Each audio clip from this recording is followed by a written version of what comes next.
Na siku ya leo msomaji atanisomea katika kitabu cha Genesis, Mwanzo. Na atakaponisomea anisomee katika utaratibu na asome katika ndani ya Roho Mtakatifu. Siku ya leo nitaongelea vitu vingapi? Vitatu, lakini kimoja ambacho nitakuwa zaidi kuongelea ama nitapesi kuongelea kwa ajili ya Roho Mtakatifu jinsi atakavyokuelekeza. Hili swala ambalo ninataka kuongea limekuwa swala la kawaida katika wanadamu. Swala ambalo tunasema ya kwamba sadaka. Kwa sababu katika nyumba ya Bwana ama katika madhabahuni kuna sadaka ngapi? 3. Na hii sadaka, kama mwanadamu hautakamilisha hii sadaka katika ndani ya nafsi yako, kwa sababu wengine tumesembea kwa ajili ya kazi ya Mungu, ama wengine tunatembea lakini tuna uvivu katika nafasi nyingine, hatujaelewa ama hatujapata ama hatujamaanisha licha mlengo la sadaka. Saa hii dunia mzima wa dunia mzima kila mhubiri lazima hubiri juu ya sadaka.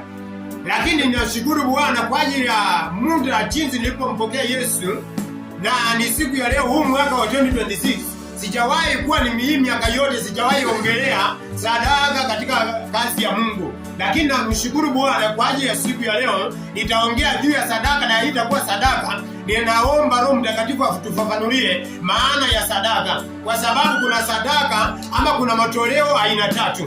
Kuna aina la kwanza, unapoingia sadaka ambayo tunasema ya kwamba sadaka, tunapoingia katika nyumba ya Bwana hawezi ingia mikono mitupu katika nyumbani mwa Bwana. Hiyo tayari ni nini? Ni sadaka.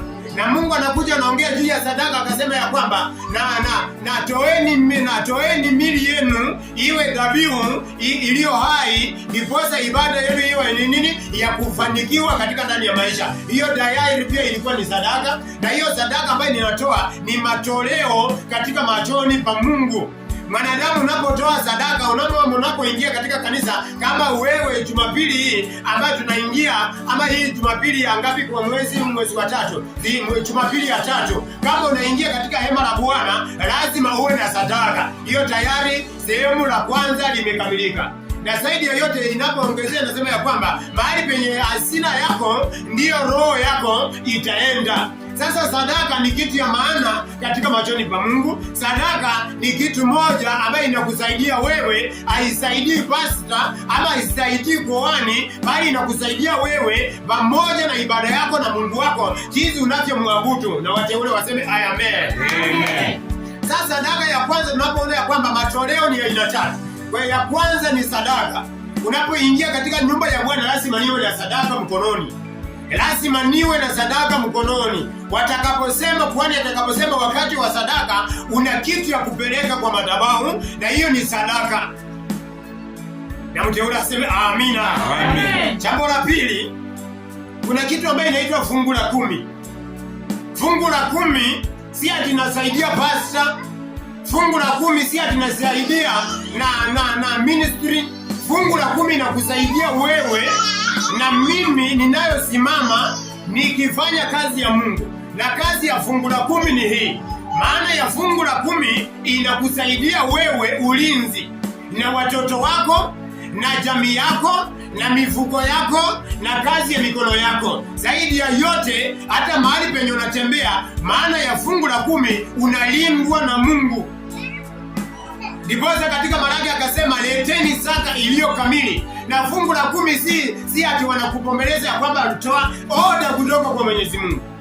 Ni amri kutoka kwa Mwenyezi Mungu. Unapoenda katika machoni pa Mungu, unapopeleka sehemu yako ya fungu la sehemu la 10, fungu la 10 kama Ibrahimu aliposema ya kwamba Bwana ninataka kukutolea, alimtolea mwana ama alimtolea Mungu fungu la 10 kwa sababu alisema nini? Ama alikuwa mtumishi wa Mungu mmoja akasema wakati alipoenda kupigana vita, na akasema Bwana katika vita nitakayoshinda, Bwana ukinishindia hii vita katika mbele ya maadui, hakika Bwana nitakapokuja nitakutolea sehemu ya 10 katika ndani ya maisha yangu. Na mteule aseme amen. Hiyo ni kazi ya fungu la 10. Fungu la 10 linakusaidia wewe, na fungu la 10 linasaidia watoto wako. Fungu la 10 linasaidia kazi ya mikono. Fungu la 10 linasaidia mahali popote unapotembea. Fungu la 10 linakulinda juu ya maadui wanaosimama ili wakutafuta. Wengine wanasimama wanakupeleka katika waganga, wengine wanasimama ukifanya kazi, wengine wanaenda wanachukua na biashara yako, kama ananunua kitu anaenda anafanya ushirikina juu ya fungu la 10 ama juu ya kazi yako ili yaharibike. Lakini ukitolea Bwana sehemu la 10, Mungu anaweka ulinzi juu ya kazi ya mikono na juu ya watoto wako na juu ya mifugo yako na juu ya shamba lako. Na mtu aseme amina. Hata kama kuna uchochezi katika kazi ya mikono yako, hata kama kuna usaliti katika ndani ya uzao wako, Bwana atasimama, kwa sababu anaona fungu la 10 liko katika machoni pa Mungu, na unaposimama Bwana mwenyewe anapigana na wale wanaopigana nawe. Na mtu aseme amen. Kwanza andiko likasema, Bwana teta nao wanaoteta nami. Kwa sababu Daudi alipokuwa akisema hivyo, Mungu alikuwa upande wa Daudi. Unaposoma ya kwamba nakwambia kwamba matoleo ni maana kama ni faida kwako, na matoleo pia ni faida katika kazi ya mikono, na matoleo pia ni faida katika maombi yako. Unaposoma Zaburi 20, Bwana akamwambia Daudi akasema nini? Daudi akamwambia Bwana ya kwamba Bwana ukumbuke sadaka zangu na dhabihu na usikubalie katika machoni pako. Alimkumbusha Bwana kutoka katika fungu la 10 pamoja na sadaka na katika ndani ya maombi ya Daudi. Na mteule asema amina. Amen. Sasa sadaka na fungu la 10 ni kitu kingine ambacho kinakusaidia. Na kitu kingine ambacho itasaidia watoto wako na maisha yangu pamoja na uzao wako pamoja na kazi ya mikono. Kwa sababu wengine tunapotembea, ukiajiriwa mahali kazi yoyote, hata wengine wako na roho ya chuki katika uzao wao. Wengine hawataki wewe uendelee, wengine hawataki nami niajiriwe, wengine hawataki hata unafanya tu kazi ya boma au sipoisi katika boma ya mtu. Lakini unapoona ya kwamba umepata kazi, umefanikiwa, na wengine wanakuwa na hasira, wengine wako tu na roho ya Aminayo, roho ya Sanibarati, roho ya Tobiano, roho ya uaji, roho mbaya ambayo inaona ya kwamba huyu naye alifanikiwaje kupata kazi. Kwa sababu wengine wanatembea, lakini maisha yao wanadamu waliwapangia hawatapita mahali pale. Kuna mpaka ambayo walikuwekea katika ndani ya maisha. Lakini ukimtolea Bwana fungu la 10 katika maisha yako, unaona ya kwamba njia zako zinaanza kunyoka na mipango zako zinaanza kunyoka. Hata watoto wako kama walikuwa wamefungwa kupitia katika 10%, Bwana atasimama, atapigana na maadui. Bwana nasifiwe. Jambo la 3. Kuna kitu ambayo inaitwa dhabihu. Dhabihu, kazi ya dhabihu nayo ni nini? Dhabihu inasimamia Mkristo yoyote katika ndani ya maisha yake. Unapoiona na unadhani ya kwamba inaweza ingiana na fungu la 10, lakini dhabihu nayo iko kinyona, iko kivyake, kando na fungu la 10, kando na sadaka. Lakini yote ni matoleo. Yote pia ni matoleo katika hema la Bwana. Yote pia ni matoleo katika madhabahu. Yote pia ni matoleo katika ndani ama sehemu ya mwanadamu. Sasa dhabihu nayo, kazi ya dhabihu ama sadaka ya dhabihu nayo inakuwa namna gani? Maana ya dhabihu, unapoona ya kwamba wanasema dhabihu inasimama, inaanza kukulinda wewe. Kuna madhabahu ya ukoo wenu na kuna madhabahu ambayo mababu zetu waliweka. Kuna madhabahu ambayo babu zetu waliweka, especially kuna madhabahu wengine walifanya matambiko katika ndani ya familia. Kila jamii iko na mila yao na kila boma iko na desturi yao. Sasa kuna madhabahu mengine inakufunga wewe katika maisha. Hata umefanya, wewe ni msomi, uko na degree, uko na masters, uko na PhD katika ndani ya maisha yako, lakini unapoenda katika ofisi yoyote hauwezi kupata kazi, hawezi kuajiriwa, hawezi kusema ya kwamba unaenda kuajiriwa kazi. Unapeleka karatasi zako zote, unapopeleka zinakwama kule, hakuna jibu, hakuna kumbukumbu katika ndani ya maisha yako. Na mteule aseme amen. Amen. Sasa unapopeleka, hiyo ni kazi, unaona ya kwamba unajaribu kutafuta, unajaribu kupambana, lakini kuna kitu ambayo imekuzuia. Kwa sababu katika madhabahu yenu kuna madhabahu ambayo imekukalia na kuna madhabahu ambayo imenikalia. Kuna madhabahu ya ufukara, madhabahu ya ufukara na umasikini. kwa sababu babu yako hakukuwa akikimbiza gari, hakukuwa na pikipiki, hakukuwa na chochote, na akafa katika hiyo dhambi, akafa katika yale maisha, yale madhabahu. Alipokufa, hiyo roho yake na nguvu naye akatoka kaburini, na alikuwa amepanda katika jamii yake. Sasa wewe hata ung'ang'ane ile madhabahu, ule babu na nyanya yako aliyekufa katika roho ya umasikini, anaamuka, anaona katika kuzimu, anaona ya kwamba huyu naye anaenda wapi? Lazima afanane kama mimi nilivyofanana. Wateule waseme amen. Haya ni siri, lakini Bwana akujalie. Unapotembea, kwa sababu yule nyanya hakuolewa, wewe maisha yako napata ndoa na inaharibika.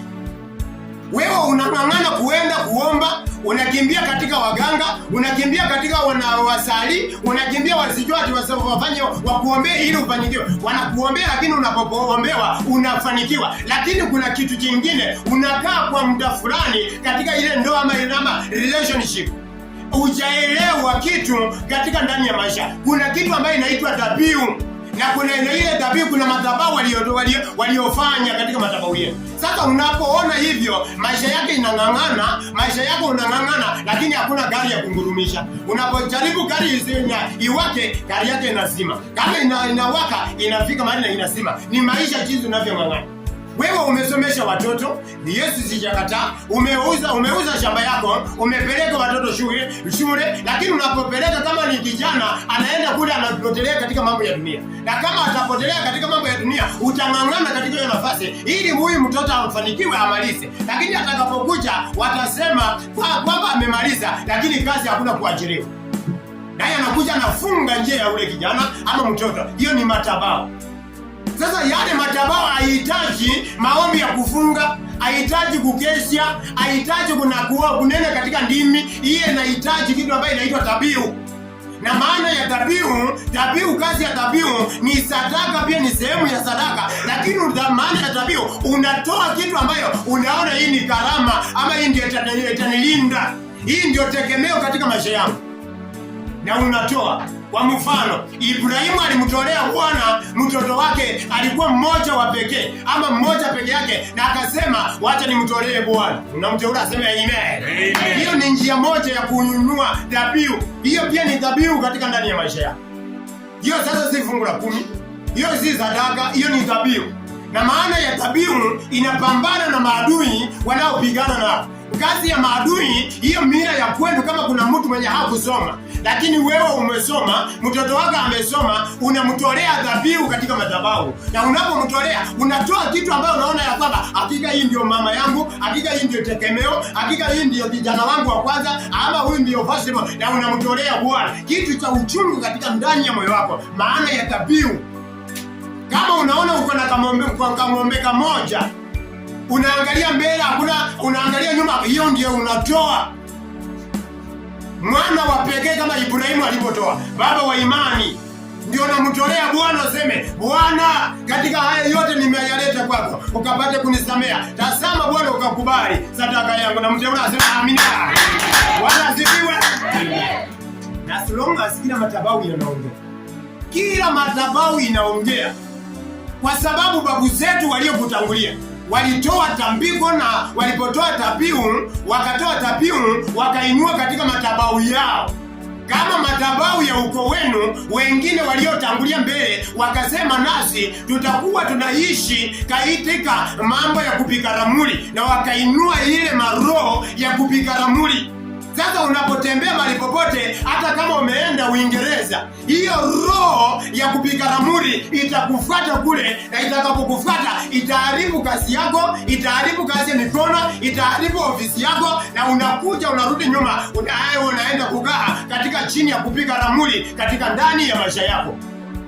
Ulikuwa mtu wa kuheshimika, lakini unatoka kule unarudi katika maisha ya kuombaomba, unasema inatengeneza watu. Na waliotangulia pia walikufa katika yale maeneo. Sasa yale maeneo unachukuta ya kwamba nao naishi katika dhambi. Ndiposa Biblia inasema baba zetu walitenda dhambi, hata leo hawapo, na watoto wetu tukachukua maovu yao. Sasa nasi tunateseka kwa ajili ya dhambi ya baba zetu. Tunateseka kwa ajili ya mila ya wazee waliotutangulia mbele. Wazazi wetu, manyanya na mababu na wazee wengine walitangulia. Kama jamii yenu walikuwa wanafanya uchawi, nawe pia lazima ufanye uchawi. Wengine tunaitwa majina ya babu zetu, wengine tunaita majina ya nyanya zetu, wengine tunaita majina ya wazosho wetu, wanatuwekea yale majina. Na huyu mtu alikufa katika roho ya kutangatanga, hakukuwa na makao, hakukuwa na chochote, alikuwa anaishi. Hata kama ni ndoa ilikuwa inasumbuliwa, hata zaidi yote akafa na wakamsika kwao. Na hiyo roho inasimama ama inamuka katika makaburini. Sasa nawe hata kama unatembea saa hii, maisha ya saa hii, mahali penye unaenda unasoma, unajaribu kusoma, unajaribu kusonga. Wewe ni mtu ambaye unaposimama, Kiingereza unapoongea unaongea zaidi ya mimi, kwa sababu mimi sijua Kiingereza yenyewe utaongea, lakini wewe unaposimama ile Kiingereza yako kimenyoka. Hakuna toa katika Kiingereza yako. Lakini mahali penye unaenda, hakuna mahali penye unapita hiyo Kiingereza yako, kwa maana hao waliokufa hawakuongea Kiingereza. Sasa ile maroho inaamuka makaburini, inakufuata wewe na inafuata watoto wako.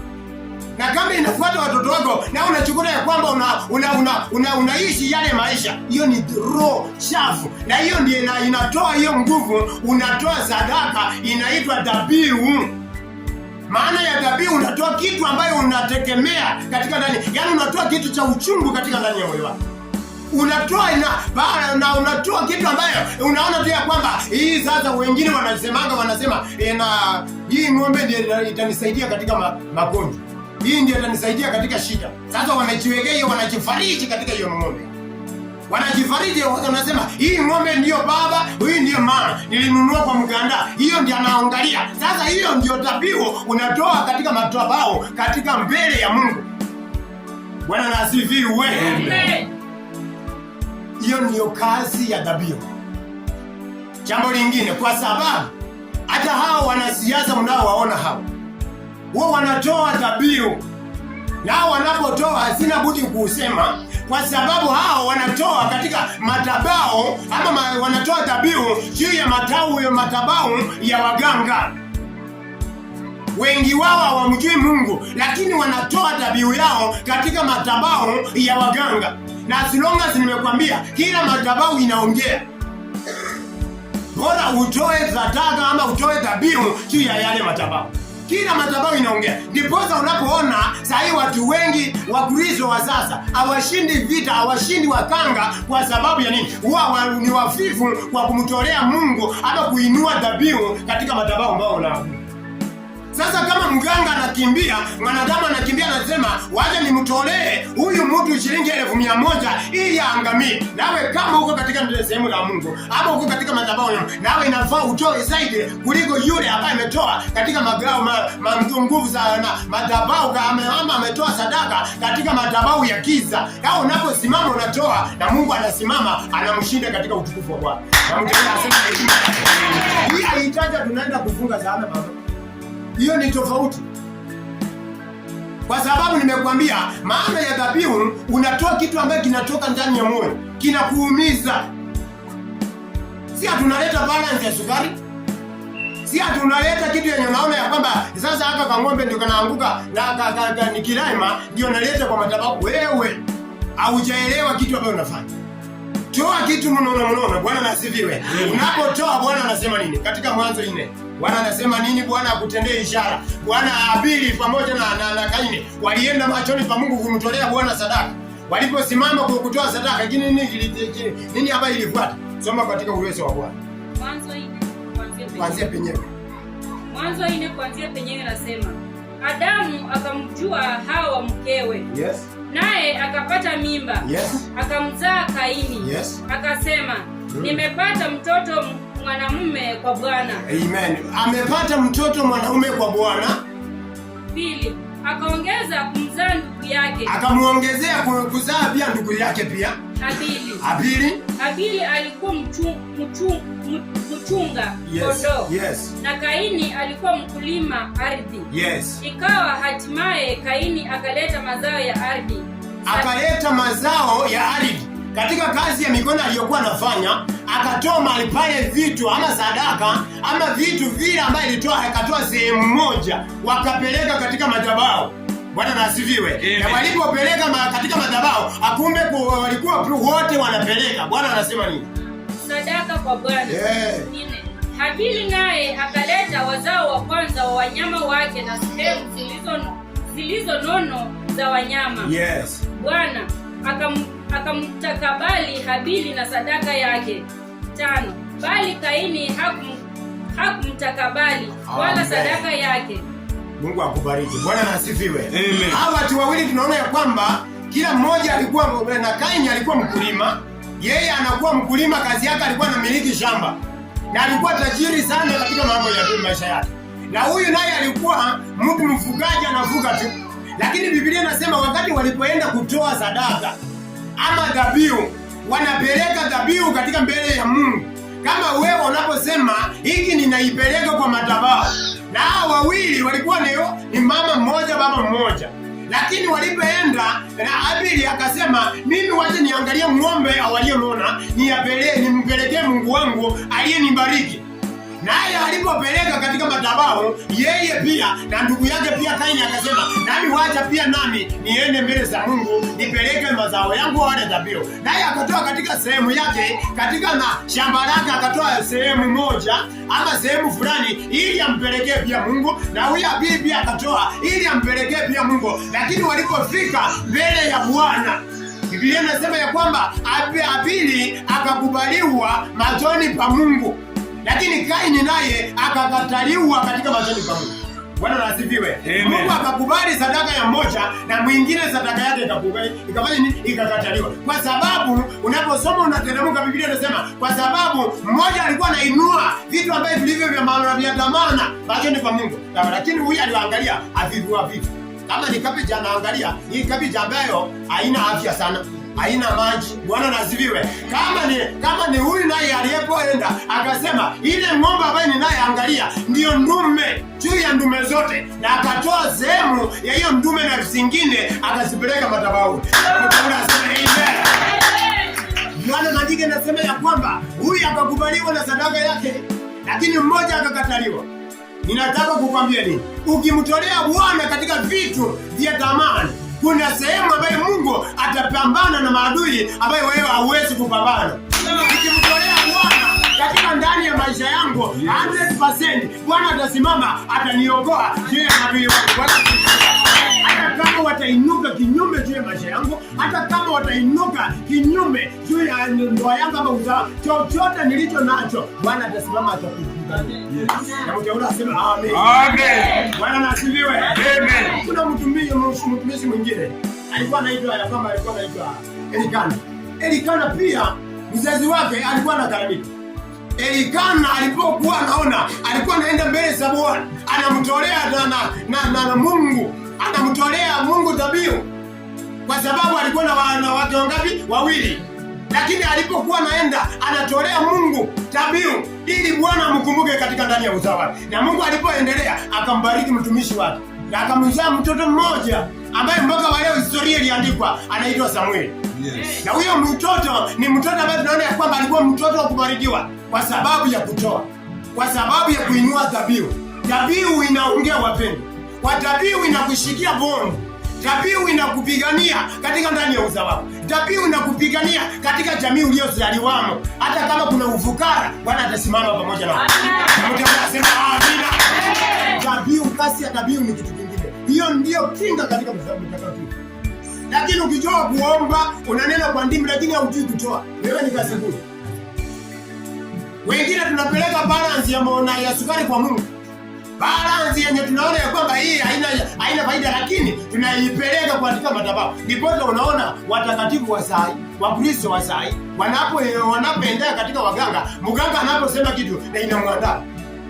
Anaenda katika vio yake, wanakuita chini, wanasema ewe fulani njoo sasa na kuagiza na gari na ikukonga. Kama ameagiza saa 7, saa 8 haiwezi kumpata. Kwa sababu yale madhabahu ya waganga inaongea kuliko ndani ya maisha yako. Wewe hauna sadaka katika madhabahu. Makoli hauna chochote katika ndani ya Mungu. Unachukua pesa yote unapeleka watoto shule, lakini kwa madhabahu yako hakuna chochote. Ninakuambia kama unataka kushinda vita, hata kama watoto wako wanahangaika, hata kama shule zimekuwa ngumu, kama leo ni Jumamosi, anza kutenga sadaka ya Mungu ama katika ndani ya maisha yako. Na juu ya watoto wako, na unaposema sadaka, Biblia inasema mahali penye roho yako ilipo ndiyo hazina yako ilipo. Na maandiko katika kanisa pia akasema ya kwamba na kila mtu atatoa hesabu ya maneno ya kinywa chake. Wewe utatoa nini matendo kwa Mungu? Utatoa hafifu, nitatoa ufukara, nitasema hii ndiyo itanilinda na hakuna kumtoa. Wengine wamekuwa stingy, yani ni wagumu kabisa. Ni wagumu, yani hata anaposema ya kwamba kumtolea Mungu anaona ni hasara.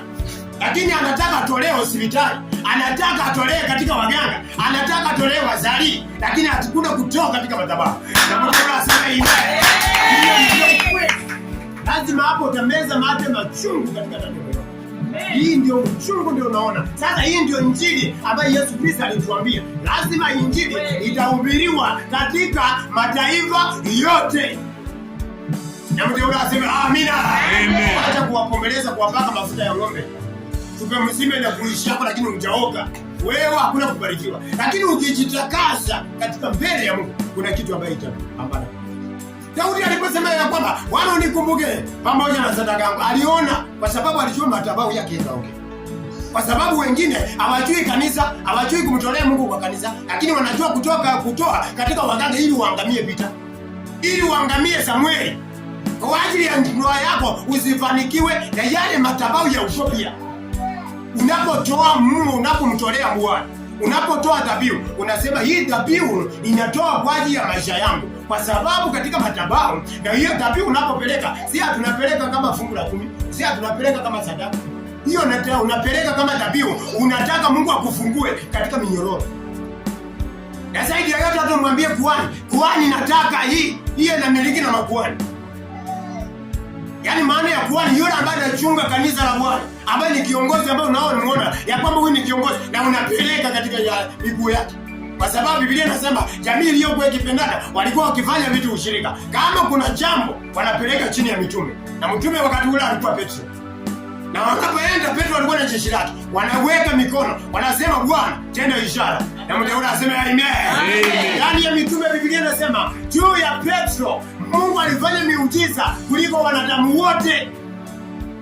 Kama kivuli ya Petro anapokuwa anapita, watu wanatembea. Wanasifiwe. Wagonjwa wanatembea. Mungu akamtenga Paulo, Biblia inasema akamtenga Paulo, naye Mungu akafanya mwili wa Paulo vitambaa vikaanza kutoka katika mwili wake, akiwafunga ama wakiwafunika wagonjwa wakapata amani. Na Mungu anasema injili ya kweli lazima ihubiriwe.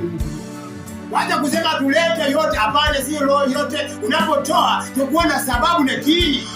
Na unapotoa sio faida kwa pastor, unapotoa si faida kwa bishop, faida ni kwako. Sema kwangu. Bwana nasifiwe. Faida ni kwako, si kwangu Bwana. Faida ni kwako na watoto wako. Yesu alipowaambia binti ya Yerusalemu ya kwamba enyi binti ya Yerusalemu, kililieni nyinyi na watoto wenu na uzao wenu, alikuwa anamaanisha ya kwamba unapotoa sadaka mama Penina, ninapotoa mama sadaka mama Rutika, ninapotoa sadaka Samueli, kitu ya kwanza mimi ni ushirika mimi na Mungu wangu. Kwa sababu maana ya sadaka ni kiunganisho cha mwanadamu ili apatane na Muumba wake. Yes. Na anapopatana na Muumba wake, Mungu anambariki. Kama kuna chochote katika vilio, Mungu anamkumbuka. Na mtu anasema amina. Tukimalizia hivi, Biblia unaposoma katika Mwanzo 21 mstari wa kuanzia 14, 15, 16, 17 na 18. Kuna mama alikuwa anaitwa Hagar. Alikuwa pia sehemu moja ya mke wa Ibrahimu. Lakini huyu mwanamke wakati ulipofika, Bwana akasema huyu mama akapatikana na shida. Na alipopatikana na shida, alikuwa na mtoto wake ambaye amembeba. Lakini huyu alipotoka, huyu mama anaanza kutembea safari ambayo Biblia inasema akafika katika jangwa. Anapoangalia huku jua imewaka, huku jua imewaka, mahali penye ametoka ni mbali, mahali penye anaendelea ni mbali, na amebeba mzigo wa mtoto mmoja peke yake. Maandiko inasema huyu mama akajiuliza akasema, sina faida ya kubeba huu mzigo, wacha huu mzigo ni utupilie mbali. Na huu mzigo anaposema ni mtoto, na mtu yule anasema amina. Amen. Haya akasema katika moyo wake akasema, wacha nimpe mwana huyu, nimwache katika jangwa. Yaani inaonyesha huyu mama alisema, kwa sababu ninaenda safari ya mbali, na ninapoenda safari ya mbali ninaona ya kwamba si hata sitafika, tayari alikuwa amekipa, sitaingia, lakini uacha mimi nitoe huyu mwana. Na Biblia inasema akaenda akachukua huyo mtoto na akamweka katikati ya mti katika jangwa. Hiyo jangwa ilikuwa peke yake, lakini Biblia inasema Mungu mtoto akaamrishwa akaweka katika mti, na huyo mama akaenda sehemu ya mbali sana, karibu mito na kilomita fulani, akaenda mbali sana. Na alipoenda kule akakaa kule, akasema wacha ningoje ule mwana afie kule, hata sitaki kumuona. Tamanio la huyo mama alitaka huyo mwana afe, na alipokuwa ametoa alikuwa amemtoa kwa Mungu. Na maandiko yanasema huyo mama alipokuwa kule na huyo mwana naye Mungu akamshukia. Na mtu yule asema amen. Amen. Huyu mwana akaanza kulia katika jangwa, na alipolia hiyo sauti ya mwana ikaenda katika mikono ya Mungu, ama katika kiti cha enzi. Na Mungu alipokaa katika kiti cha enzi akaona mtoto analia katika jangwa. Na alipokuwa analia, Bwana akafungua macho na akafungua masikio na akafungua njia zake, akaangalia ule mwana. Na alipoangalia ule mwana, na ule mwana Mungu akamrudishia uzima wakati ule. Na Mungu alipomrudishia uzima, na Mungu akamwamrisha huyo mama Aga ya kwamba nenda chukua mtoto. Na alivyofika katika mtoto, na akamwambia sasa, angalia mbele, kuna kisima ambayo nimeandaa katika mbele ya maisha yako. Na Mungu akasema amina. Amen. Ndugu, ilikuwa ishara ya muujiza. Bwana akakubali ule mama, na alipomkubali kwa ajili ya dhabihu, hiyo ilikuwa dhabihu. Na alipotoa ule mwana, na ule mwana alipotea, na ile dhabihu ikasababisha kisima ikapatikana. Na Bwana akamwamrisha, unakunywa na mtoto wako, nawe ukunywe na uendelee mbele. Na mtoto anasema amen. Dhabihu inaongea, dhabihu ina nguvu, dhabihu inashinda waganga. Dhabihu ukiwa nayo madhabahu yako, kila kitu utakuwa mshindi. Katika Kumbukumbu ya Torati akasema, hamtakuwa mikia bali mtakuwa vichwa. Ilikuwa amri kwa sababu watu wake Bwana ambaye anawapenda. Na mtu yule aseme amen. Amen. Wacha nikurudisha katika taifa la Israeli. Walikuwa na mtu mmoja ama wana wa Israeli, walipokuwa wanapigana kwa wanatoka nchi ya mbali katika nchi ya Misri. Pia walikuwa na jangwa, walikuwa na makuhani walikuwa ndani pale, walikuwa wanafanya kazi. Lakini ilifika wakati wanatembea, wanaomba, wanamlilia Mungu, wanatengeneza mahema, lakini wakati ukamwambia, wakati ukafika, sisi katika taabu hizi ndiposa iishi kitu ambayo ipo, waje tumtolee Bwana. Wakaenda katika madhabahu. Biblia inasema wana wa Israeli wakakaa mkutano, wakatoa ng'ombe na wakachinja katika jangwa. Na walipochinja, ile damu na dhabihu ikamfikia Bwana katika wakati wa Musa. Na mtu yule asema amen. Amen. Hiyo ikaongea kazi ya dhabihu. Mama, unaweza ng'ang'ana, inaweza ng'ang'ana katika miaka, lakini utamtolea Mungu dhabihu. Hauna siri ya kumtolea Mungu dhabihu. Lakini wengine wetu tunaposimama hata kila siku dhabihu, sadaka, hapana. Sadaka ni wakati mmoja. Kama mimi leo huu mwaka wa 2026 ndio nimefunuliwa niwaambie juu ya siri ya kumtolea Bwana katika ndani ya maisha yetu. Kama unasema amen, tayari ninanawa. Si lazima dhikira sadaka ile tunahubiri tena. Hapana, kila wakati na majira yake. Ndiposa mhubiri basi. Ndiposa Bwana amenipa kibali niwaelekeze watu wangu ambao wanazidi kunifuatilia katika uchumbe, ambao wanakaa chini ya mafundisho ya Bwana. Bwana ametuambia leo tukijua siri ya kumtolea Bwana. Kuna kitu. Wana wa Israeli katika jangwa walitembea, lakini wakafika mahali wakasema tumchinjie Bwana. Lakini nasi sasa leo hatuhitaji vitu vya kuchinja. Waebrania 11 mstari wa 4. Sisi sasa hatuhitaji vitu vya kuchinjwa, kwa sababu walipotoa wana wa Israeli walitoa kwa sababu ya Mungu awapiganie vita. awapiganie vita juu ya maadui wao, awapiganie vita juu ya uzao wao. Na Mungu alipoona sadaka yao, alipoona damu, naye Bwana akasikia katika maombi ya wana wa Israeli. Na hao wana wa Israeli wakashinda vita, wakapita katika nchi ama katika bahari ya Shamu, kwa sababu walikuwa wamemtolea Mungu dhabihu nyuma. Bwana na asifiwe. Hata kama maadui watakuja, ndipo unaposoma maandiko akasema, Bwana akamwambia Musa, ambia wana wa Israeli waendelee mbele, ili jeshi mnaloliona hamtaliona tena. Maadui unaoona ndani ya maisha yako hautawaona, kwa sababu Bwana yu pamoja nao, na atakapokuwa pamoja nawe ataona sadaka yako na dhabihu yako inaongea. Bwana asifiwe. Fungu la 10 linaongea, sadaka yako inaongea, madhabahu yako yanaongea. Maadui wanaposimama wapange vita juu ya maisha yako, Bwana atapigana. Na mtu anasema amina. Amen. Mtu akisema afuge azaroge biashara, Mungu atasimama. Kwa Ibrania 11 hiyo anasema nini? Bwana anasema nini? Kwa imani Habili alimtolea Mungu dhabihu. Unaona, anasema kwa imani Habili alimtolea Mungu dhabihu iliyo bora kuliko Kaini. Sasa dhabihu yako inaongea. Kwa hiyo alishuhudiwa kuwa ana haki. Kwamba ile lazima yule na nanga zina. Romawole amen. Bila Yesu kama kuna mmoja mliani. Wengine tunasema wengine tutawatoa katika shimo, katika mkono ulio hodari. Yes. Sasa nawe utalazimishwa kuingia katika ufalme na katika imani ya mitume na manabii na Because unaona wanalazimisha kuwatolea katika madhabahu. Nasema leta ng'ombe. Wana wengine wanapoenda wameandika orodha, wewe utaleta 15,000. Wewe utaleta 50,000. Anakuangalia tuna anakupima na anakuweka. Kasi ati ni dhambi wanakusaidia wewe. Ora mango wewe kazanula Mungu anianje. Orera bana anzie sukari mukali. Ora mango waje. Romo amen. Amen. No chama bana bo watoto wanalia hata kama wako mbali kazi inafuruka. Biashara kibarua yao watoto inafurukwa kwa sababu hamchemtolea Mungu.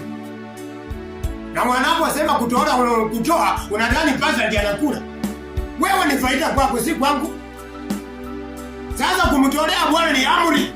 Ni oda katika Bwana. Na mtu anasema amen. Bwana akaikumbuka sadaka ya Habili kuliko ya Kaini. Sasa wewe kama utajua Mama Christine kumtolea Bwana, Mungu hataona imani ya pasta, Mungu hataona imani ya jirani yako, bali ataona matendo na madhabahu yako na imani yako na mienendo yako. Mungu atakuokoa. Na mtu anasema amen. Amen. Ndipo mwingine ameimba akasema ya kwamba utanenwa peke yako. Yaani dijano, wale jirani wa wingi ni bingu wakapo wewe. Waje sisi mdomo sina. Bwana na asifiwe. Wewe kemba ulirunga sina. Uli mukuti wa papa we ulirunga sina. Oirebe ulirunga sina. Bwana na asifiwe. Utalipa nini machoni pa Mungu? Utalipa nini machoni pa, kwa sababu madhabahu yako sana haina kitu. Wewe kazi yako kuleta balance ya majani. Wewe kazi yako kuleta balance ya kinga. Wewe kazi yako kuleta balance ya mahindi. Wewe kazi yako kuleta balance ya korokoro yenye ulichora. Na ulifanya biashara jana, kazi jana ukasema leo nilinunua korokoro 2 nikabaki na 30 bob 40 bob. Ndio unaleta kwa madhabahu. Ndio unahangaika, ndio unateseka. Na mtu anasema amina. Amen. Mwambie mtamesa mate ya uchungu leo katika utukufu wa Bwana. Na mtu anasema amen. Amen. Dhabihu ni kitu kisichoshima sana. Unapojua siri ya kutoa, Mungu anakupa. Usiangalie jirani vile anatoa, usiangalie fulani vile kwa hafifu. Wewe simama katika zamu yako. Kama hapakuja akasema nitamtuma nani? Akasema Bwana mimi hapa, nitume nini? Mimi ongea, alikuwa tayari kusimama katika miguu ya Bwana, apiganie watoto wako mama, apiganie jamii yako. Tolea Mungu katika madhabahu. Enda toa dhabihu katika madhabahu yako hapa unaabudu. Hata yeyote anayenifuatilia atoe dhabihu katika madhabahu yake na Mungu atampigania, Bwana atamlinda, maadui watakufa, nguvu za madhabahu za waganga hazitakuwa juu yako kwa sababu Bwana yupo pamoja nawe. Na mtu anasema amen. Amen. Ukifanya hivi hata mganga aenda afanye ni watu wewe. Yaani mtu amekupeleka katika mganga lakini anakuambia kirisi ni ana moto. Wewe kijana namna gani? Bwana na asifiwe. Kule mama si wa kawaida. Yaani kule Mungu anataifati katika Waebrania 12 mstari wa 29 akasema, maana Mungu wetu ni moto ulao. Yaani wanapokuona Sara, hata kama wanaenda wanaamusha kwa sababu wajao wapo. Si ati wajao hawapo, wapo tena, wako na nguvu. Kama nikwambia kwamba kuna mtumishi wa Bwana alikuwa Sauli. Sauli alipokuwa ameanoingiwa pamoja na mtumishi wa Bwana Samueli. Samueli akafika mahali akafa, na Samueli naye alipokufa, Sauli naye akaendelea na utawala. Lakini alipofika mahali, Sauli akatenda dhambi mbele ya Mungu wa Israeli. Mungu wa Israeli akakasirika, akamwacha, kwa sababu maandiko yanasema Sauli alipoingia katika kiti na akawafukuza waganga wote wa kupiga ramli katika taifa. Lakini Sauli shida ikampata, akasema nitaendea kwa nani? Kwa sababu manabii walikuwa wametoka. Jezebeli alikuwa ameua wote. Lakini akasema nitasema nini? Wacha niende katika mbashiri. Mbashiri, Biblia inasema mbashiri akaenda kwa mganga. Yaani mtumishi wa Mungu alikuwa ni mfalme ambaye aliwekewa mikono na mtumishi wa Bwana. Naye Sauli akasema wacha niangalie mbashiri. Biblia inasema akatoa watu watatu. Na alipowatoa watu watatu wakabadilisha mavazi. Walipobadilisha mavazi, unaposoma Samueli wa kwanza 28 kuendelea, hadi utakuta mahali pale. Anasema ya kwamba walipobadilisha mavazi wakaenda katika mbashiri. Na alipoenda katika mbashiri, Biblia inasema mbashiri akasema, "Njoo kawaida ya waganga anawakaribisha kwa nyumba." Akasema, "Njoo, mnataka nini?" Akasema, "Nami nataka uniamshie Samueli." Bwana asifiwe. Amen. Samueli alikuwa mtumishi wa Bwana hodari, lakini alikuwa amekufa. Lakini huyu akaenda kwa sababu anakumbuka yeye ndiye aliyemuombea. Anakumbuka yeye ndiye alitoa unabii ya Samueli. Ya Sauli, na mtu anasema amen. Aliposema njoo, akamwambia njoo. Ambia jirani njoo. Ambia jirani njoo. Wakaingia kwa nyumba. Maandiko yanasema walipoingia kwa nyumba, akasema unataka nani? Akasema Sauli. Lakini aliposema yule mganga alikuwa mwanamke, alikuwa hodari. Maandiko yakasema akaenda katika mambo yake. Akasema Samueli amuka. Na mtu anasema amen. Maandiko yanasema yule alipoamuka chini, Samueli akaamuka. Yule mganga ana nguvu ya kuamsha mpaka mganga aamusha aliyekufa, na wakaamsha Samueli. Na Biblia inasema Samueli alipoamuka katika makaburi, kitu ya kwanza ule mganga akaanguka akasujudu mbele ya Mungu wa Israeli. Anasema alipoamuka Samueli akaanguka katika kaburini mama kabisa. Kenyo kamungani. Na alipoamuka akasema, alipoangalia ule mganga alipopiga ramli akamwamusha. Tayari alisujudu. Na alipokuwa amesujudu akaanguka, kifutuki akasema, "Hey!" Sauli naye akashituka. Maandiko yanasema Sauli akashituka ndani yake. Akasema, "Kuna nini mganga?" Akasema, "Nimeona mtu mfano wa Bwana." Nimeona mtu mfano wa Mungu, si mtu wa kawaida. Maandiko yakasema alipoangalia, naye akasema, Sauli akamuuliza yule mganga akasema, "Umeona nani?" Akasema, "Nimeona mtu mfano, amevaa hii nguo." Na akajua tayari ni Samueli. Alipoangalia akasema, "Bwana, muulize nina nini naye? Nimemkosea nini Bwana?" Na ule Samueli hakuongea na tena na Sauli. Aliongea na mganga. Na akamwambia mganga, "Mungu ameniambia." Ule Samueli ananiambia, "Mtumishi wa Mungu ameniambia, wewe Bwana amekukataa. Wewe Mungu amekukataa. Umemchukiza Bwana, Mungu amekuacha ndani ya maisha yako." Ukweli ndio unasema amen. Waganga wa Bwana ama watumishi wa Mungu, ukweli ndio upo. Biblia inasema Samueli Mungu akamnyosha. Nataka nikwambie siku moja tutakuja kujifunza tu ya mtumishi wa Mungu. Hata kama alikuwa mkuhani wa Bwana, akifa atafufuka katika. Mama, kama unafanya maneno mazuri, hata kuna nani ataenda katika kuzimu akuangalie, ataona moto juu ya maisha yako. Ndio ninakwambia, toa madhabahu yako yaongee. Wacha kufika katika mbele ya Mungu unaanza kujiringa, unaanza kuona ringia nani. Jezebeli walikuwa wanawake waliokuwa wamefuma, lakini leo hawapo. Na Yezebeli hata aliuawa mbele ya mtumishi wa Bwana. Alimwambia nini sawa na Elisha? Alimwambia, "Bwana amekukataa, nao mwili wako hautaonekana." Kwa sababu Mungu alikuwa amemkataa. Wewe ni nani? Wewe ungekuwa mzuri ungemtumikia Bwana. Ungemtumikia Bwana mama. Ungemtumikia Bwana wewe kijana. Wacha kujifariki unajiona wewe uko sawa. Wanasema imbia Bwana, chezea Mungu, fanya sehemu ambayo Mungu amekupatia. Wewe unafanya vipi? Wewe nataka nikwambie, Biblia inasema kila mtu atatoa hesabu ya maneno ya kinywa chake. Utamtolea nini Mungu siku za mwisho? Simama useme, utakase, Mungu atakulinda ndani ya maisha. Samueli alipoamka katika Biblia, Mungu yaani yeye anaamka katika utukufu wa Mungu. Mpaka Samueli unapoona ya kwamba kumbe mtumishi wa Mungu ako tofauti. Mtumishi wa Mungu aliyo ukweli ako tofauti hata katika wababa. Mungu hawezi kumwacha. Kama unataka uone ya kwamba alikuwa tofauti, Elisha alipokufa, wamempiga, wamemtupa katika pango. Biblia inasema walipoleta mwana, wanaye wakamtupa katika ile pango.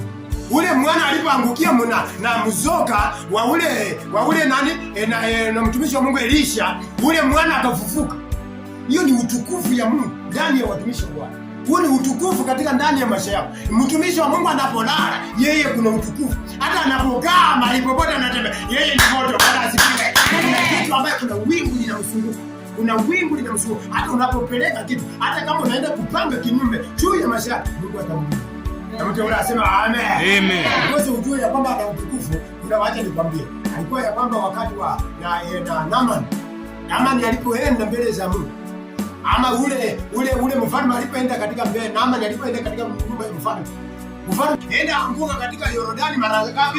7. Hakuenda kula kiangangana aje amwambie hapana. Yeye alimwambia kiasi niende mwambie, kwa sababu ya utukufu ambao yuko. Mungu amemuona tayari. Yeye Mungu anafanya connection ya Mungu ndani ya ule mtumishi. Anapokaa Mungu anaona na pamoja naye. Anamwambia kuna kitu ambacho kinatokea. Mtu anasema amina. Anapotembea anaona, Mungu anaona ndani yake. Mungu anaamini msuluhu. Sasa badala yeye kupigana, Mungu anapigana. Maana ya kupigana Mungu anapigana. Haya alipomwambia enda kwa katika Biblia inasema Naamani akaanza kusema.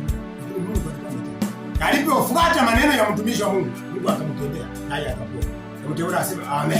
Amen. Sasa nawe leo pona kwa sababu umefuata sauti ya Bwana. Nawe pona kwa sababu nimesengatia sauti ya Bwana. Nami nipone kwa sababu nitaenda matakwa ya Mungu. Na mteule asema amen. Amen. Mteni tuombe. Uliye juu mbinguni, nataka nikushukuru Bwana kwa ajili ya neno ambalo umelituma. Pokea sifa kwa ajili ya Mungu wako kwa sababu unaenda kusimama pamoja nasi. Tunaomba kuinuliwa katika ndani ya maisha yetu. Ukasimame pamoja nasi na kutembea Bwana. Aliyepokea hili neno Kristo kapate kumlinda. Ni katika jina la Yesu Kristo ninaomba na kuamini.